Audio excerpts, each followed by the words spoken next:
Hearing aid से भी फ़ायदा नहीं हो रहा था, पर अब उसको सुनना शुरू हुआ। हियरिंग लॉस कहते हैं रिवर्स नहीं हो सकता। फिर इसको कैसे सुनना शुरू हुआ? जी हाँ, जुड़े रहें हमारे साथ अंत तक। आपको कुछ ऐसे घरेलू टिप्स, ऐसे उपाय बताऊंगा जिससे आपको पता चलेगा कि हम घर पे बैठ के भी कैसे ठीक हो सकते हैं। आज इसी चीज़ को समझाने के लिए एक 20 साल की लड़की, जो 5 से 7 साल से तो बिल्कुल भी नहीं सुन पाती थी हियरिंग एड भी लगाने के बावजूद। हियरिंग एड लगाने का मतलब है कि कम से कम 80-90-100% नुकसान हो चुका है, और अगर हियरिंग एड लगा के भी नहीं सुन रहा है तो 100% से ऊपर 120 तक कहीं ना कहीं जा चुका है। तो हमारे साथ जुड़े रहें। पेरेंट्स जो हैं घबराएं नहीं, थके नहीं। हम एक नॉन सर्जिकल साइंटिफिक अप्रोच और होम्योपैथिक अप्रोच के साथ इस तरह की मेडिसिन लेके आए हैं जो, हाँ, आज आपको कोई कोशिश नहीं करनी, आपको कोई ट्राई नहीं करनी है, आज रिजल्ट मिलेगा। हर पेशेंट के लिए अलग तरीके से हमें मेडिसिन को बनाना पड़ता है, इस केस को समझना पड़ता है। और हाँ, आज जब हजारों पेशेंट ठीक हो रहे हैं तो आप भी ज़रूर होंगे। तो पहला उपाय, कान को सबसे पहली चीज़ है कि सूखे रखें। बिल्कुल कोशिश करें कि नहाते समय भी हमें कॉटन का प्रयोग करना है, और जो है हमें इस तरह के सिलिकॉन प्लग्स आते हैं, ये मार्केट से आराम से मिल जाते हैं या आप ऑनलाइन भी मंगवा सकते हैं। वॉशेबल होते हैं। थ्रेड वाले का सिर्फ इतना फ़ायदा है कि ये साथ में धागे के साथ है तो इधर उधर खोते नहीं है, अदरवाइज बिना थ्रेड के भी इस तरह से मिल जाते हैं सिलिकॉन। ठीक है, बहुत सॉफ्ट है और कान में किसी तरह का नुकसान नहीं। इसको लगाते हुए अपने इस चीज़ का ध्यान रखना है कि लगाने के बाद ये नहीं है कि लगा रहेगा, आधे घंटे 1 घंटे के बाद इसको थोड़ी देर के लिए 1-2 मिनट 4 मिनट के लिए आप निकाल दें बीच में, ताकि एयर प्रेशर अंदर बिल्टअप ना हो सके। दूसरा जो है, स्विमिंग पूल में, तालाब में नहाना बिल्कुल बंद कर दें। कान के ऊपर पानी नहीं पड़ना चाहिए, बिल्कुल भी नहीं पड़े, इसका स्पेशली ध्यान रखें। उसके बाद जो अगली चीज़ हमने ध्यान देनी है कि पेरेंट्स को जो है एक फिक्स जगह पे पेशेंट को, जो बच्चा है उसको बिठाना है और एक एक कदम उनकी तरफ आना है। मान लीजिए 20 कदम से शुरू हुए तो वहाँ से हमने कोई शब्द बोला उनको या आवाज़ दी, फिर 19 कदम, 18 कदम, और कहीं ना कहीं दीवार पे या नीचे ज़मीन पे निशान बना लें और देखें कि उसको किस जगह पर जाकर सुनना शुरू होता है, कितना शुरू होता है। ठीक है। दूसरा जो है कि चम्मच कटोरी की जो आवाज़ होती है या टेबल के ऊपर ऐसे हमने क्लैप्स करने हैं, इन चीज़ों को समझना है। सबसे पहले आपको ये समझना है कि जो रिपोर्ट में आ रहा है वो तो एक ऑडियोग्राम है, उसको हम 6 महीने के बाद ही रिपीट करवा सकते हैं, लेकिन छोटी छोटी सी चीज़ें कि उसको कितना सुनता है, कहाँ से सुनता है, कितनी दूरी से सुनता है, ये आपको बहुत ज़्यादा क्लैरिटी से निकालना बहुत ज़रूरी है। अगली जो एक्सरसाइज है उसमें स्लो नेक टर्न्स। नेक टर्न जो है, आपने चाहे आपको कान की बीमारी लेफ्ट की है, राइट की है या दोनों की है, बहुत आराम से मूवमेंट लेनी है और आपको एक जगह जाके फील होएगा कि यहाँ पर जाके आपके प्रेशर पड़ता है। उससे ज़्यादा तेज़ी से नहीं करना है आपने, बहुत स्लो मूवमेंट के साथ आपने ये ऐसे जाना है, हल्का सा वहाँ पे वेट करना है, फिर आपने वापस आना है, स्टिल करना है सेंटर में, और फिर आपने दूसरी साइड जाना है। चाहे प्रॉब्लम एक साइड की है तब भी आपको दोनों साइड ये रिपीट ज़रूर करना है। ठीक है, बिल्कुल स्टिल होकर झटका नहीं देना है, जहाँ पर भी दर्द फील होता है वहाँ पे हमें रुकना है। दूसरा जो है जेंटल, वेरी स्लोली, आराम आराम से आपको जॉ को ओपन और क्लोज करना है, इसमें भी आपको दर्द महसूस नहीं होना चाहिए। ठीक है, तो इसमें ये पूरे यहाँ के जो मसल्स होते हैं, इस्चियन ट्यूब होती हैं जो अंदर के TMJ जंक्शन है, टेम्पोरोमैंडिबुलर जॉइंट, इसके ऊपर इफेक्ट पड़ता है, तो ये भी आपने बड़ा स्लोली करना है। तीसरी जो चीज़ है जो है टंग टू पैलेट ब्रीदिंग, उसमें क्या करना है कि जीभ को हमने ऊपर तालू पे लगाना है, पैलेट के ऊपर, और फिर हमने सांस लेना है।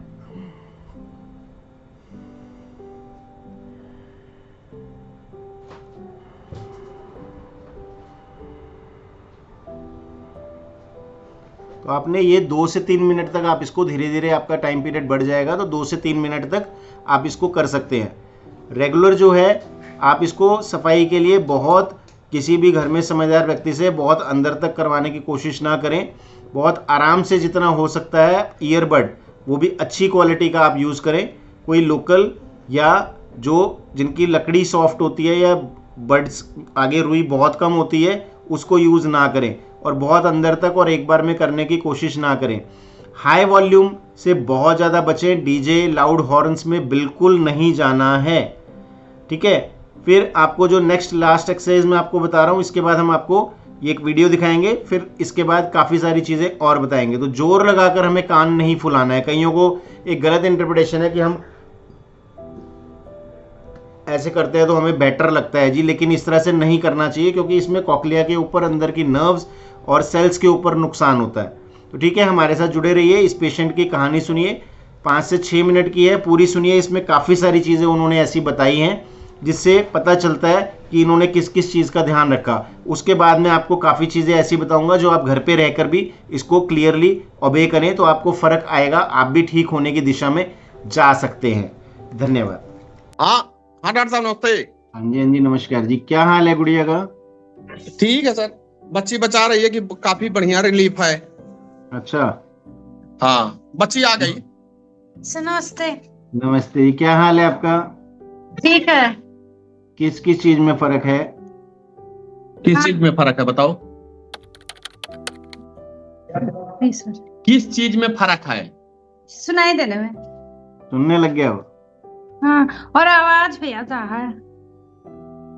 आवाजें आने लगी अब कान में, सुनने लग गया है? लेफ्ट वाले में। लेफ्ट वाले में। अच्छा, चाय चाय वाला अपने आप बिना कुछ सोचे वैसे ही आता है। आता है अभी आवाज? पर पहले से सुनने में कितना फर्क लग रहा है आपको?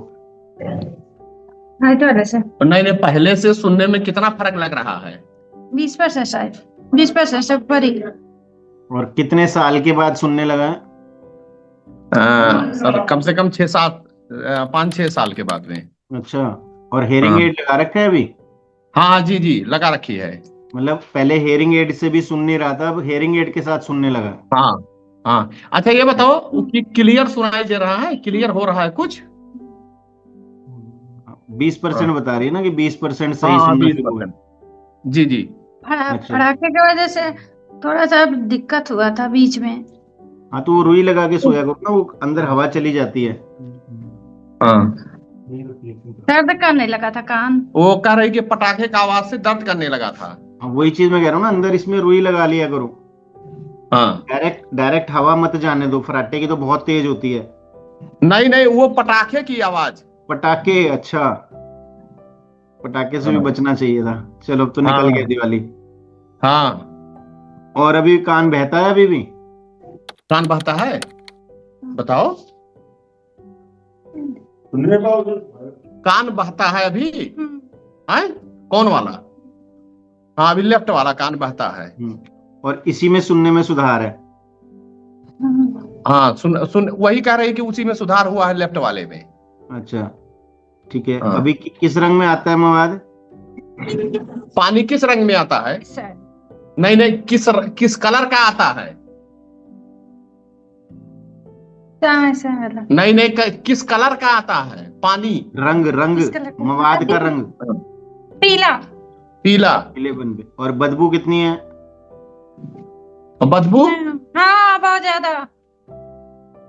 ज्यादा है। अच्छा, अभी अंदर हड्डियां अभी भी मतलब काफी खराब हैं। जी ठीक है, रुई लगा के नहाना बहुत जरूरी है, इसका सबसे ज्यादा ध्यान रखना है। और ठंडी चीजें और खट्टी चीजें, इनका बहुत ज्यादा ध्यान रखना है। ठीक है। और कुछ पूछना है आपने तो बताओ। नहीं सर, और क्या पूछना है? कह रही है कि प्रोग्रेस है तो दवा चलेगी बराबर। देखो पता है क्या है प्रताप सिंह जी, लाइलाज बीमारी है, कहीं पे भी इलाज नहीं, आपको पता है। ठीक है ना। ब्राह्मण तो बहुत सारी एडवर्टीजमेंट चलती रहती हैं, लोग कुछ कुछ भी बोल देते हैं, हम ठीक कर देंगे, कहना सबसे आसान है जी। ठीक है ना। लेकिन अगर गुड़िया ठीक हो रही है, आप भी समझते हो ये चमत्कार से कम नहीं है। सही है। ठीक है ना। तो समय तो लगेगा। पहले से अगर ये अपने मुंह से ही कह रही है कि 20% मुझे सुनना शुरू हो गया है, तो धीरे धीरे बढ़ेगा ये। धीरे धीरे हमें इसको 30, 40, 50, 100 पे लेके आना है, और जैसे और बच्चे इसकी उम्र के हैं वहां तक पहुंच जाए। ये एक बहुत बड़ी आपका जो है सबसे बड़ा सही है, इसके ऊपर परोपकार यही होगा कि अपनी जिंदगी सही जिएगी ये। जी ठीक है ना। तो बस इसमें 2-4 जो मेजर परहेज हैं वो यही हैं, खट्टी चीजें, ठंडी चीजें और रेशा बनाने वाली चीजें, इन सब चीजों का ध्यान रखना है बस। हमारी तरफ से हमने कोई बहुत परहेज ना बताए पहले जी। और 6 साल के बाद अगर अब सुनना शुरू हुआ है, अभी दवाई को मेरे ख्याल से 2-3 महीने हो गए होंगे, नहीं, ये दूसरा महीना अभी खत्म होने वाला है। हाँ, तो 2 महीने क्या होते हैं, एक कुछ नहीं। अगर मान लीजिए खांसी जुकाम भी हो जाता है ना आज की तारीख में, तो वो भी 10-15 दिन ले लेता है। ना ले लेता है। ये तो फिर इतनी बड़ी बीमारी है। हाँ। ठीक है ना, तो बिल्कुल आप निश्चिंत रहो, सही चल रहा है और बेहतर की तरफ ही होगा। जी जी। ठीक है ना, और कुछ पूछना है आपने तो बताओ। नहीं सर, ये पता नहीं क्यों ये हियरिंग एड लगाने के बाद में भी नहीं बढ़िया सुन पाती है। हेयरिंग एड तब तक काम करता है जब 100 के आसपास होता है, तो वो उसको बढ़ा देता है। जब 100 से भी ऊपर बढ़ जाती है बीमारी, तब हेयरिंग एड भी काम नहीं करता। अब हमारी दवाई से हेयरिंग एड से सुनने लगा है तो 10-20% कम हो गया है, 100 के आसपास आ गया है, तभी सुन सकता है। जब ये और इससे नीचे 80 तक 70 तक आएगा तो बिना हेयरिंग एड के भी समझ आने लगेगा। ठीक है ना, जितनी चीजें अंदर बनती, अभी जैसे बदबू आती है तो इसका मतलब अंदर कितनी चीजें खराब हैं, अभी कितनी हड्डियां खराब हुई हुई हैं, गली हुई हैं, वो सब ठीक होंगी, रिपेयर होंगी। जैसे जैसे रिपेयर होएगी तभी आगे और सुधार आएगा, इसको आ जाएगा। ठीक है ना, ठीक है, मैं करवाता हूँ इसकी दवाई। ठीक ठीक ठीक है। नमस्ते सर। तो जैसा आपने वीडियो में देखा कि बचपन से इसके कान बहते थे, बदबू इतनी ज़्यादा आती थी, इसका मतलब अंदर की हड्डियां जो हैं, अंदर की मेस्टॉइड बोन्स हैं, वो इतनी ज़्यादा गल चुकी हैं, ख़राब हो चुकी हैं। लेकिन उसके बावजूद भी इसको आज सुनना शुरू हो गया है। 20% तो ये अपने मुंह से कह रही है कि हाँ मुझे सुनना शुरू हो गया, 5-10% में पता ही नहीं चलता था। तो कैसा महसूस होता होगा इसके घर वालों को, और कैसा महसूस होता होगा पेशेंट को, और ज़िंदगी आगे इसकी कैसे बन गई है। तो कुछ घरेलू टिप्स मैं आपको और बता रहा हूँ, इसके लिए हमारे साथ जुड़े रहें। रेगुलर अपडेट्स के लिए आप हमारे चैनल को भी सब्सक्राइब कर सकते हैं, और ऑल बटन के ऊपर दबाएंगे तो रेगुलर आपके पास आते रहेंगे जो डाटा है। ठीक है, तो सबसे पहले जो है कि जो डिस्चार्ज का कलर है उस पर हमने ध्यान देना है कि कलर ग्रीन आ रहा है, ब्लड से मिक्सड होके आ रहा है, ब्लैक ब्राउन टाइप का आ रहा है, तो धीरे धीरे ये येलो पे आना शुरू होएगा, और येलो से भी धीरे धीरे लाइट येलो, और आने वाले समय में धीरे धीरे वाइट और थिन, बिल्कुल थिक की जगह, भारी की जगह धीरे धीरे पतला होता जाएगा। जो एक और मेन चीज़ है वो है बदबू। बदबू का हमने स्पेशली ध्यान रखना है कि बदबू किस तरह की आ रही है और कितनी ज़्यादा आ रही है, कितनी दूरी से महसूस होता है साथ वाले को या पेशेंट को खुद को, और उसमें भी फ़र्क आता है। इसका मतलब अंदर जो हड्डियां हैं वो बननी शुरू हो गई हैं।